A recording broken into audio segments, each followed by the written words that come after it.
Hello friends. मैं यूनुस अली आप लोगों का स्वागत करता हूँ एक बार फिर अपने YouTube channel The Apex career.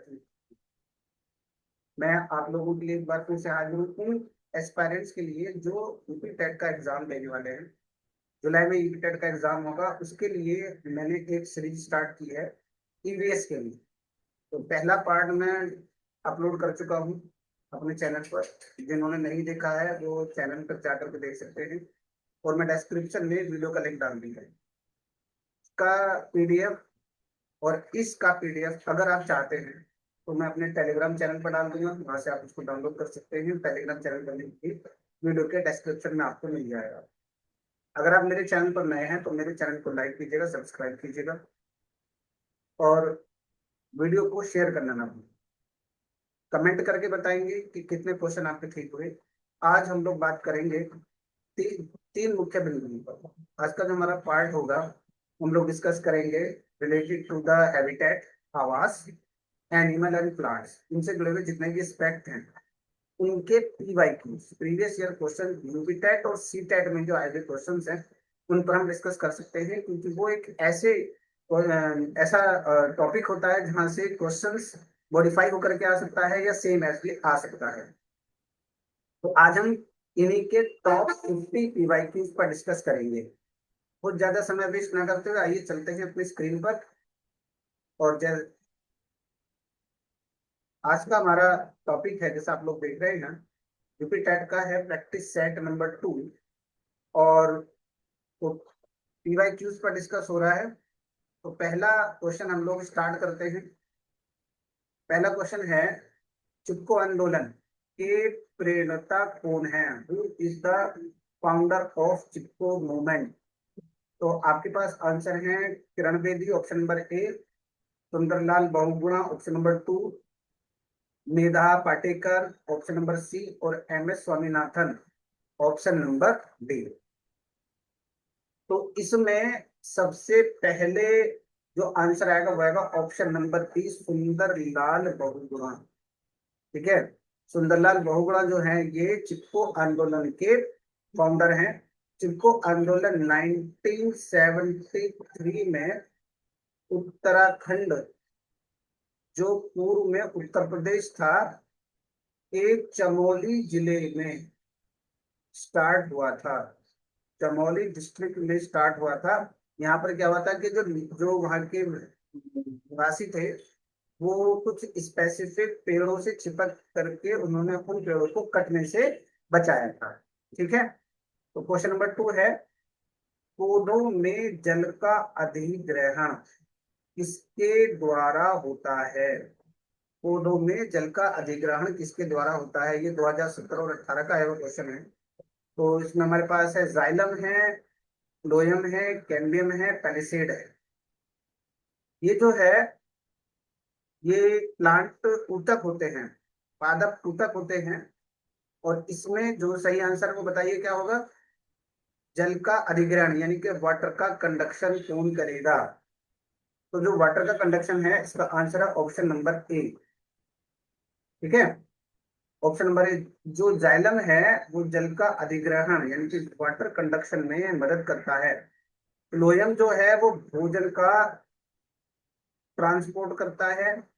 Cambium जो है वो सेकेंडरी ग्रोथ करता है। ठीक है, सेकेंडरी ग्रोथ करता है मतलब पौधों में द्वितीयक वृद्धि। सेकेंडरी ग्रोथ को क्या कहा जाता है? द्वितीयक वृद्धि कहा जाता है। इसमें पौधा जो है वो थिकनेस में इंक्रीज होता है। पेलिसेड कुछ स्पेसिफिक सेल्स होती है लीव्स में। ठीक है, कुछ विशेष कोशिकाएं हैं जो लीफ में मिलती हैं। तो इसका सही आंसर है ऑप्शन नंबर बी। ठीक है, sorry option number A, xylem. Question number 3 है, फ्लोरा और फोना क्रमशः किसको सूचित करता है? ये यूपी टेट 2013 का क्वेश्चन है। फ्लोरा और फोना निम्नलिखित में से किसे बताता है? पौधे और जंतुओं को बताता है, जंतुओं और पौधों को बताता है, मछलियों और पौधों को बताता है, या पक्षियों और पौधों को बताता है? तो बताइए, बताइए जी। इसका जो आंसर होगा वो होगा ए, पौधों और जंतुओं का। जो फ्लोरा है, ठीक है, इसका मतलब होता है प्लांट, मतलब पौधे, ठीक है। और जो फोना है, इसका मतलब होता है एनिमल्स, मतलब जंतु, ठीक है। तो फ्लोरा और फोना का मतलब क्या होता है, पौधों और जंतुओं को बताता है, ठीक है। अब चलते हैं आगे क्वेश्चन नंबर 4 की तरफ। निम्नलिखित में से कौन सा वृक्ष जैविक कीटनाशक का उत्पादक है? जैविक कीटनाशक का मतलब होता है बायोपेस्टिसाइड, ठीक है। तो आपके पास ऑप्शन है, नीम है, देवदार है, चीड़ है, ओक है। तो इसमें बताइएगा कि कौन सा पेड़ जो है वो बायोपेस्टिसाइड यानी कि जैविक कीटनाशक का उत्पादन, ठीक है, करता है। इसमें इसका आंसर है ऑप्शन नंबर ए, नीम। जो नीम का पेड़ है, इसमें, ठीक है, एक स्पेशल तरह का केमिकल सब्सटेंस रिलीज होता है, उसका नाम होता है अजाडिर, ठीक है, अजाड्रेटिन, ठीक है, अजाड्रेटिन, ठीक है। ये एक तरह का सब्सटेंस है जो बैक्टीरिया और इंसेक्ट को दूर रखता है, ठीक है। यानी कि जो पेस्ट है, ये दोनों ही पेस्ट का काम करते हैं, इनको दूर रखता है, ठीक है। जो सब्सटेंस का नाम क्या बताया था मैंने, किस तत्व का नाम बताया था, अजाड्रेक्टिन, क्या नाम है, अजाड्रेक्टिन। ये नीम से रिलीज होता है। क्वेश्चन नंबर 5 है, केंचुए को किसान का मित्र कहा जाता है? यूपीटेट 2019। केंचुए को किसान का मित्र कहा जाता है, ये बहुत फेमस स्टेटमेंट है, आप इसको बारे में जानते होंगे। क्या है, ऑप्शन क्या है आपके पास, वह हानिकारक कीड़ों को खाता है, वह मिट्टी को खोदकर नरम और हवादार बनाता है, वह पत्तियों को साफ रखता है, वह पौधों की बीमारियों को ठीक करता है। बताइए कौन सा ऑप्शन आएगा। कमेंट में लास्ट में ये जरूर बताइएगा कि आपके कितने क्वेश्चन सही जा रहे हैं। तो यहाँ पर ऑप्शन नंबर बी जो है वो करेक्ट आंसर हो जाएगा, मिट्टी को खोदकर नरम और हवादार बनाता है, ठीक है। इससे क्या होता है, इससे ऑक्सीजन का अमाउंट सॉइल में बढ़ जाता है, ठीक है। और सॉइल की फर्टिलिटी पावर, जो उर्वरक क्षमता है, वो बढ़ जाती है, ठीक है। इसलिए अर्थवॉर्म यानी कि केंचुए को किसान का मित्र कहा जाता है। क्वेश्चन नंबर 6 की बात करते हैं। पर्यावरण को बचाने के लिए चिपको आंदोलन, दोबारा से क्वेश्चन आ गया है, लेकिन ये दूसरे फॉर्मेट में है। चिपको आंदोलन कौन से राज्य से जुड़ा हुआ है? यूपिटर 2014 में क्वेश्चन पूछा गया था। पहले पूछा था कि उसके फाउंडर कौन था, क्वेश्चन नंबर 1 में, अगर आपको याद हो तो।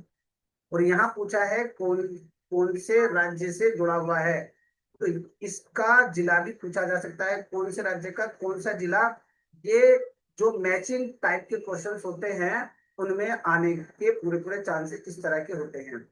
तो यहाँ पर उत्तराखंड हम लोग बात कर चुके इसके बारे में। जो इसका आंसर होगा, आंसर नंबर सी, उत्तराखंड होगा। क्वेश्चन नंबर 7 में आते हैं। जीवों का व्यवहार करने का अध्ययन क्या कहलाता है? ये भी यूपी का 2014 का क्वेश्चन है। यानी कि जीवों का व्यवहार का मतलब होता है एनिमल बिहेवियर। बताइए कौन सा आएगा।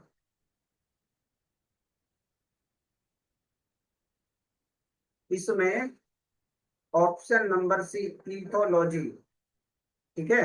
ये पारिस्थितिकी विज्ञान, इकोलॉजी की वह शाखा है जिसमें हम जीवों के व्यवहार का अध्ययन करते हैं, तो उसे इथोलॉजी कहा जाता है, ठीक है। क्या कहा जाता है? इथोलॉजी कहा जाता है, ठीक है। अब क्वेश्चन नंबर 8 की तरफ चलते हैं, ठीक है। बहुत इंपॉर्टेंट क्वेश्चन है, बहुत इंपॉर्टेंट क्वेश्चन है। यूपी टेट 2015 में आया था और नॉर्मली पूछा जाता है कॉम्पिटिटिव एग्जाम्स में कि समुद्री कच्छपों को जीवित जीवाश्म कहा जाता है। जीवंत जीवाश्म कहा जाता है क्योंकि वे 150 मिलियन वर्षों से अधिक समय से पृथ्वी पर उपस्थित हैं। भारतीय उपमहाद्वीप के कई जल भागों में पाए जाने वाली 5 प्रजातियों में से सबसे अधिक संख्या किसकी है? बड़ा अच्छा क्वेश्चन। ठीक है, जीवित जीवाश्म क्या होते हैं? उनको लिविंग फॉसिल कहा जाता है। जीवाश्म होते हैं पुरातन जीवों के अवशेष जो किडनी जैसे हड्डियों के फॉर्म में मिलते हैं या पूरी बॉडी के फॉर्म में मिल जाता है। ठीक है, तो जो भी हमें डायनासोर के बारे में पता चला या मानव विकास के बारे में पता चला या पुराने जीवों के बारे में जो पता चलता है, जीव जंतु के बारे में पता चलता है, तो जीवाश्म से पता चलता है। और कुछ ऐसे एनिमल और प्लांट है जिनमें करोड़ों साल से कोई भी बदलाव नहीं हुआ है, वो ऐसे के ऐसे, उनको जीवित जीवाश्म कहा जाता है। और जो समुद्री टर्टल्स हैं, इनके टर्टल्स कछुए जो हैं, वो लिविंग फॉसिल कहलाते हैं। ठीक है, तो इनमें पूछा गया है कि भारतीय उपमहाद्वीप के जल भागों में 5 प्रजातियां पाई जाती हैं, तो सबसे ज्यादा प्रजाति, सबसे ज्यादा संख्या कौन सी प्रजाति की मिलती है, कौन सी स्पीसीज की मिलती है? तो आप उसे बताइए।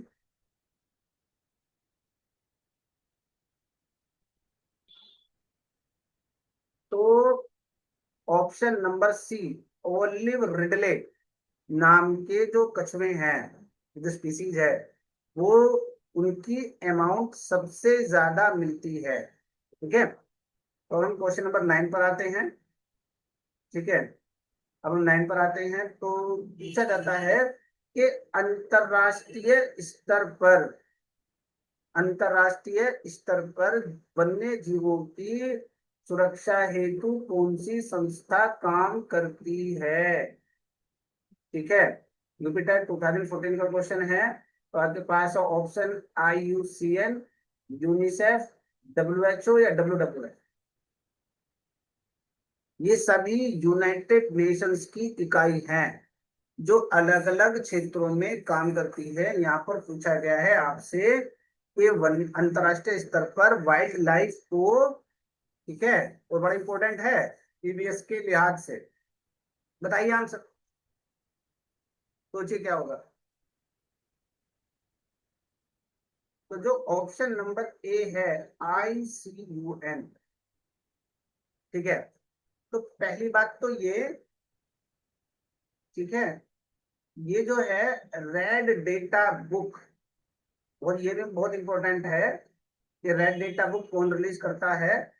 तो रेड डेटा बुक रिलीज करता है जिसके अंदर, ठीक है, संकटग्रस्त जातियों का वर्णन होता है। संकटग्रस्त जाति, चाहे एनिमल्स की हैं या प्लांट की हैं, उनका वर्णन होता है, उनके बारे में लिखा हुआ होता है। एंडेंजर्ड स्पीसीज कहा जाता है, या जो विलुप्त हो चुकी हैं, एक्सटिंक्ट, या लगभग बहुत सारी कैटेगरीज होती हैं उसमें।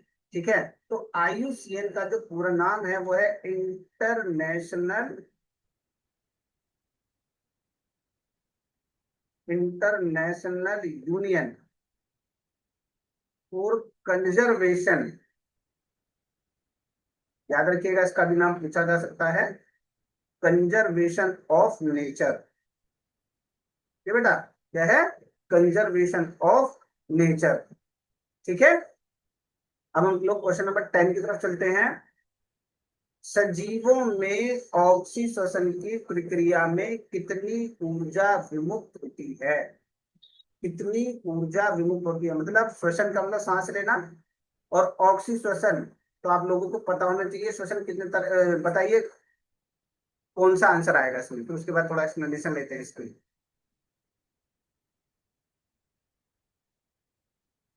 तो इसमें ऑप्शन नंबर ए, 673 किलो ऊर्जा मुक्त होती है। होता क्या है? श्वसन क्या है?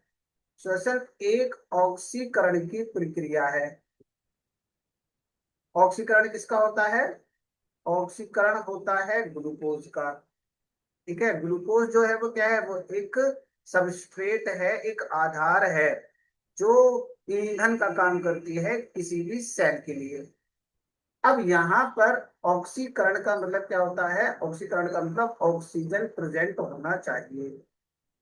अगर ऑक्सीजन प्रेजेंट है तो उसको ऑक्सी श्वसन कहते हैं, ठीक है। लेकिन कुछ जीवाणु ऐसे होते हैं जो यूज तो ग्लूकोज करते हैं लेकिन ऑक्सीजन की अनुपस्थिति में, ठीक है। ऑक्सीजन क्या है वहां पर? ऑक्सीजन एब्सेंट है। तो ऐसे श्वसन को कहा जाता है एनाक्सी श्वसन, ठीक है। और यहाँ जो एनर्जी रिलीज होती है वो एटीपी की फॉर्म में रिलीज होती है। एटीपी को क्या कहा जाता है? ध्यान रखिएगा, एटीपी को कहा जाता है energy currency of the cell, ठीक है। और इसका पूरा नाम होता है एडिनोसाइन ट्राइफॉस्फेट, नाम पूछा जा सकता है, ठीक है। और ये एनर्जी विभिन्न प्रकार की जैविक क्रियाओं में इस्तेमाल होती है। तो इसका आंसर क्या आएगा क्वेश्चन नंबर 10 का? ऑप्शन नंबर ए, ठीक है। क्वेश्चन नंबर 11, चमगादड़ स्तनधारी है क्योंकि वह, यूपीटेट 2013 का क्वेश्चन। चमगादड़ को स्तनधारी, इनके बैट को स्तनधारी कहा जाता है। ऑप्शन आपके पास है, वह उड़ता है, रात्रिचर है, शाकाहारी है, बच्चे देता है। कौन सा ऑप्शन आएगा? ऑप्शन नंबर डी, बच्चे देता है। स्तनधारी का मतलब क्या होता है? तो दो कैरेक्टर होते हैं स्तनधारी में।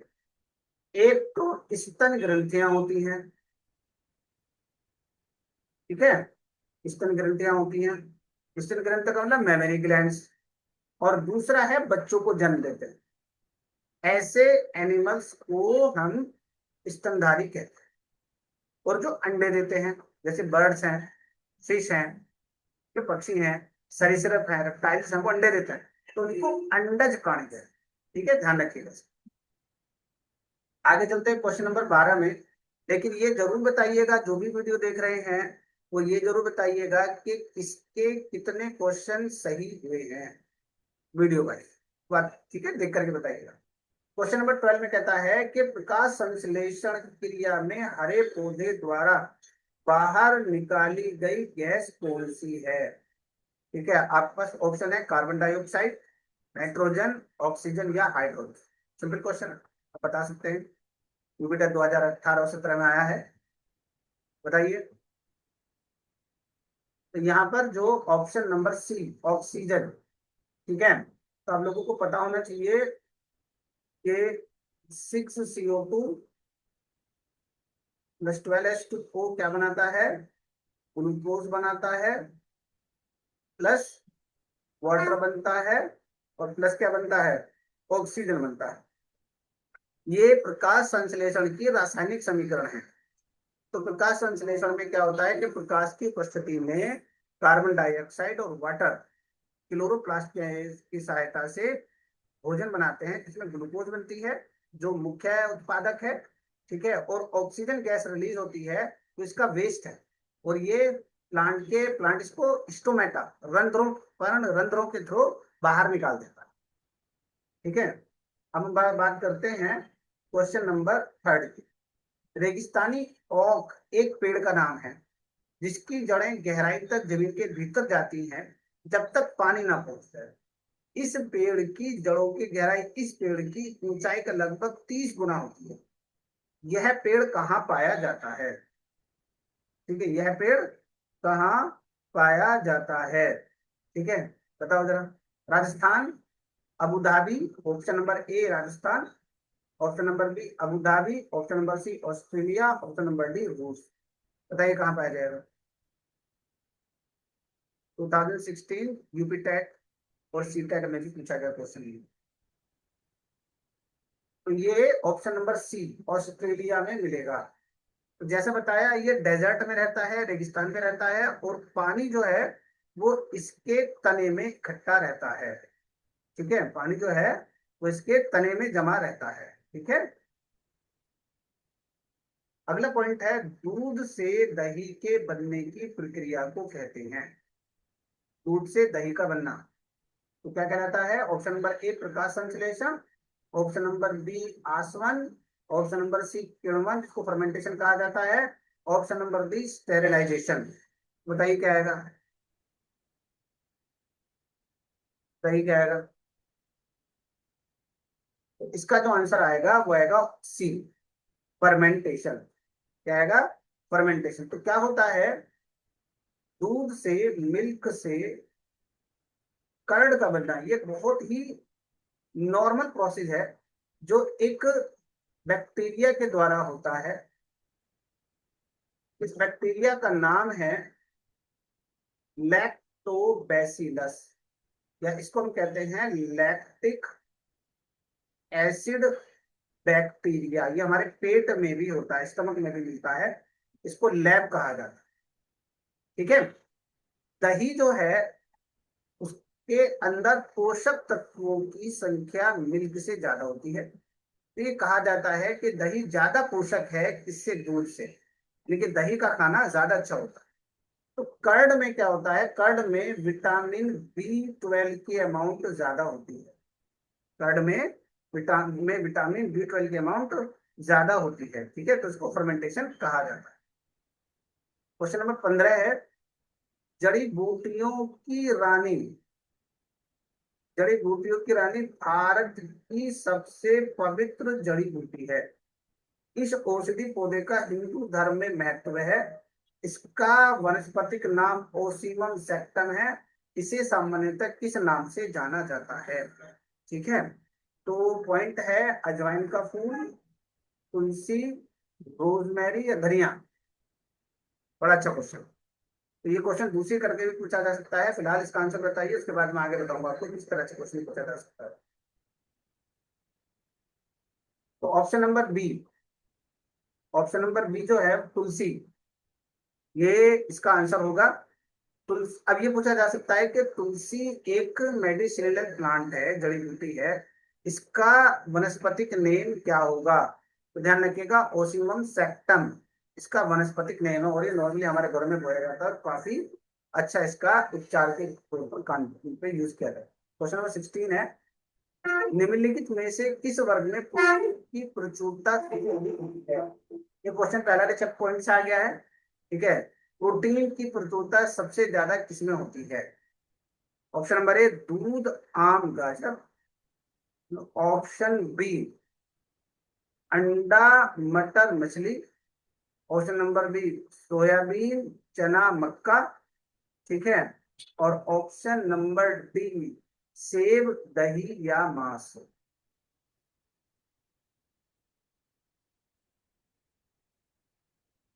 तो बताइए, तो यहाँ पर कौन सा ऑप्शन ठीक होगा? तो यहाँ पर ऑप्शन नंबर बी उसका करेक्ट आंसर हो। ठीक है। अब चलते हैं क्वेश्चन नंबर 17 में, एक कोशिकीय सूक्ष्म जीव कौन सा है? एग्जाम्पल है स्पायरोगायरा है, विषाणु है, पैरामीशियम है, हाइड्रा है। यूनिसेलुलर, एक कोशिका के अंदर यूनिसेलुलर माइक्रो ऑर्गेनिज्म कौन सा है? ठीक है। तो यहाँ पर आंसर बताइए कौन सा होगा? जी, ऑप्शन नंबर सी पैरामीशियम। ठीक है। ठीक है। स्पायरोगायरा एक शैवाल है। कुछ पॉइंट्स में इस क्वेश्चन का आंसर भी आया था, इस क्वेश्चन का आंसर स्पायरोगायरा भी लगाया गया था, क्योंकि स्पायरोगायरा भी सेलुलर ग्रेड, यानी कि ये एक कोशिकीय जीव तो नहीं है, क्योंकि इसके अंदर एक बड़े बड़ा फिलामेंट होता है, लेकिन एक कोशिका का दूसरी कोशिका के साथ में कोई संबंध नहीं होता है। अगर आपको पता हो तो कुछ ग्रेड होते हैं, स्तर होते हैं। ठीक है। जैसे होता है कोशिकीय स्तर। ठीक है। कोशिकीय स्तर के बाद क्या था, ऊतक स्तर आता है, याद हो कुछ? ठीक है। ऊतक स्तर के बाद अंग तंत्र स्तर आता है, अंग स्तर, और अंग स्तर के बाद अंग तंत्र, और उसके बाद क्या बनता है, जीवधारी बनता है। ठीक है। तो यहाँ पर जितने भी शैवाल हैं, चाहे वो यूनिसेलुलर भी हो सकता है, मल्टी सेलुलर भी हो सकता है, लेकिन वहां पर कोशिकीय स्तर का लेवल पाया जाता है, तो इस लिहाज से इसका ए ऑप्शन भी करेक्ट माना जा सकता है। लेकिन ये विषाणु जो है वायरस, वायरस कोई सेल नहीं है, ठीक है। इसकी स्ट्रक्चर आप देखते हैं तो वायरस में केवल क्या होता है, वायरस में केवल जेनेटिक मटेरियल होता है, ठीक है, जेनेटिक मटेरियल है, और क्या है, और प्रोटीन का कोट होता है। हाइड्रा जो है वो एक मल्टी सेलुलर ऑर्गेनिज्म। उसका जो नॉर्मल आंसर वो क्या आएगा, वो आएगा पैरामीटर। ओके, क्वेश्चन नंबर 18 में है, निम्नलिखित में से कौन सा उत्पाद साबुन का विस्थापन है, ठीक है। साबुन के विस्थापन का मतलब क्या होता है कि साबुन में क्या होता है, शैम्पू वगैरह का हम लोग यूज करते हैं, उसकी जगह पर हम यूज कर सकते हैं rudraksha, option number A, option number B रीठा, ऑप्शन नंबर सी तेंदू, या फ्रूट सटी। बताइए कहाँ होगा।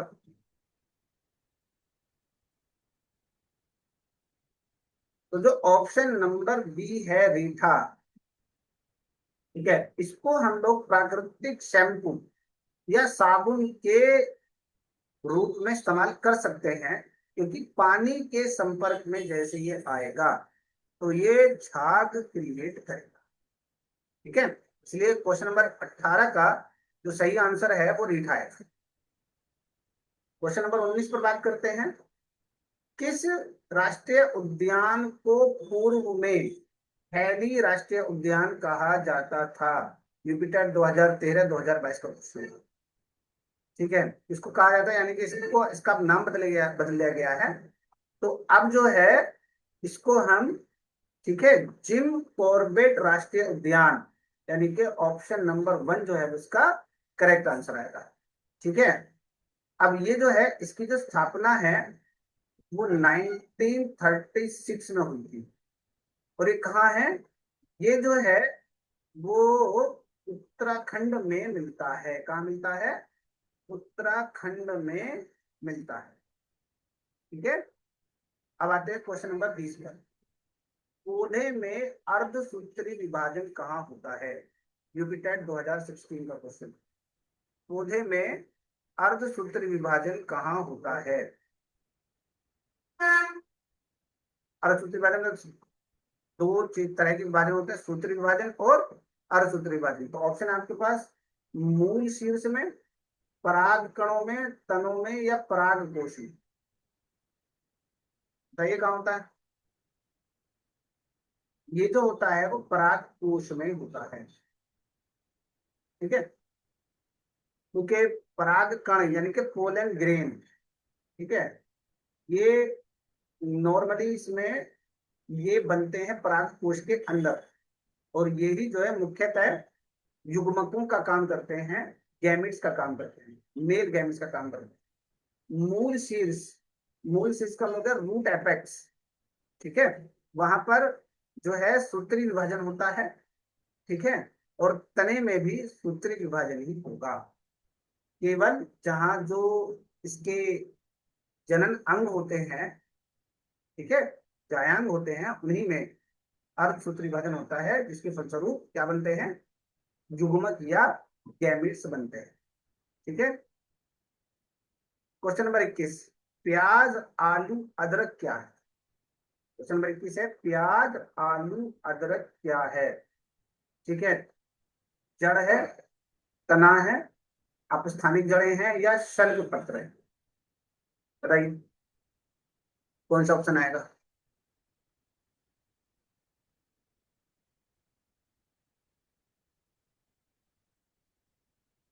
ऑप्शन नंबर बी तना इसका आंसर है। प्याज आलू और अदरक जो है, अगर मैं उसकी बात करूं तो वो रूपांतरित तने हैं, ठीक है, क्या है, रूपांतरित तने, यानी कि इनका मॉडिफिकेशन हो गया है, ठीक है।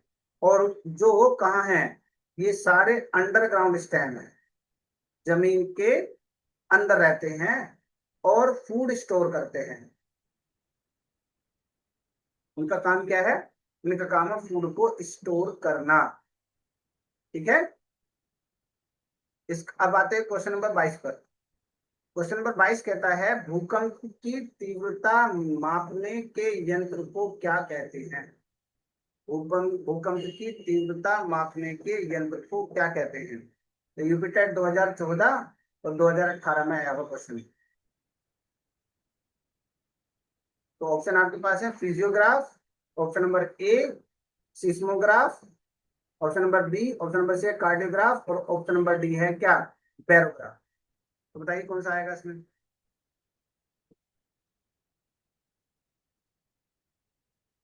ऑप्शन नंबर बी आंसर है सिस्मोग्राफ। ठीक है, सिस्मोग्राफ इसका आंसर है। तो इसमें कहा गया है कि ये क्या करता है, ये पैमाना रिएक्टर स्केल कहलाता है। इसी को हम लोग क्या कहते हैं, इसी को हम लोग रिएक्टर स्केल कहते हैं। और ये किसी भी भूकंप की तीव्रता को मापने का काम आता है। जैसे कहते हैं कि भाई 5.1 रिएक्टर स्केल पर आया, तो ये वो है। क्वेश्चन नंबर 23, वन्य जीव सुरक्षा अधिनियम वाइल्ड लाइफ एक्ट कब पारित किया गया था? Important question.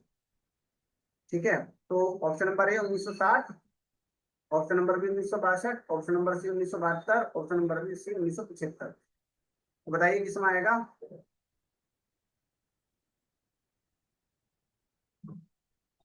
इसमें option number C, sorry sorry, option number C 1972 में अवैध कटान और अवैध शिकार को रोकने के लिए भारत सरकार ने वन्यजीव सुरक्षा अधिनियम बनाया था। ठीक है, क्वेश्चन नंबर 25 में हम लोग पढ़ेंगे दूध का पाश्चुराइजेशन, पाश्चुरीकरण कैसे किया जाता है। बहुत इंपॉर्टेंट क्वेश्चन है। ऑप्शन नंबर ए 100 डिग्री सेल्सियस पर 15 मिनट तक उबालकर, 90 डिग्री सेल्सियस पर 5 मिनट तक गर्म करके, 71 डिग्री सेल्सियस पर 15 सेकंड या 62 सेकंड पर 32 डिग्री सेल्सियस तक गर्म करके, या उपरोक्त में से कोई। तो यहाँ पर भी ऑप्शन नंबर सी जो है वो करेक्ट आंसर होगा। 71 डिग्री सेल्सियस पर 15 सेकंड या 62 डिग्री सेल्सियस पर 32 मिनट तक गर्म करने के बाद। सेकंड में देख लीजिएगा, यहाँ सेकंड या मिनट होता है। ये सेकंड की जगह क्या आ सकता है, यहाँ पर मिनट आ सकता है। ध्यान कर लीजिएगा, इसके एक बार मैं चेक करके बता दूंगा। तो पास्चुराइजेशन क्या होता है? पास्चुराइजेशन होता है एक ऐसी प्रोसेस है जिसमें दूध को खराब होने से बचाया जाता है। तो उसमें दूध को 15 से 30 मिनट तक गर्म किया जाता है हाई टेम्परेचर, तो उसको ठंडा कर दिया जाता है, जिससे बैक्टीरिया जो है ना हाई टेम्परेचर पर सर्वाइव नहीं कर पाते, उनकी वो खत्म होगा। क्वेश्चन नंबर 25, घटपर्णी जिसको नेफंतीस का पौधा कहते हैं, कीटों का भक्षण क्यों करता है? ठीक है, क्यों करता है? वर्षा का पानी एकत्र करने के लिए, नाइट्रोजन की कमी को पूरा करने के लिए, ऑक्सीजन का निर्माण करने के लिए, या मिट्टी को उपजाऊ करने के लिए। बताइए क्यों करता है। तो ऑप्शन नंबर बी जो है वो उसका सही आंसर होगा, नाइट्रोजन की कमी को पूरा करने के लिए। नाइट्रोजन की कमी को पूरा करने के लिए। तो आज मैंने 25 क्वेश्चंस कराए हैं इस वीडियो में। बाकी के 25 क्वेश्चंस मैं नेक्स्ट वीडियो में कराऊंगा, क्योंकि वीडियो बहुत लंबा हो जाएगा। इसलिए आज सिर्फ 25 क्वेश्चन पर एक वीडियो में डिस्कस करेंगे, 25 क्वेश्चंस का नेक्स्ट में। तो वीडियो कमेंट में लिख करके बताइएगा कि 25 क्वेश्चंस में से कितने क्वेश्चन ठीक है। ठीक है, तो चलिए आज के लिए इतना। और दोबारा से आपसे कह रहा हूँ, चैनल को लाइक कीजिएगा, सब्सक्राइब कीजिएगा और वीडियो को शेयर कर लेना। Thank you.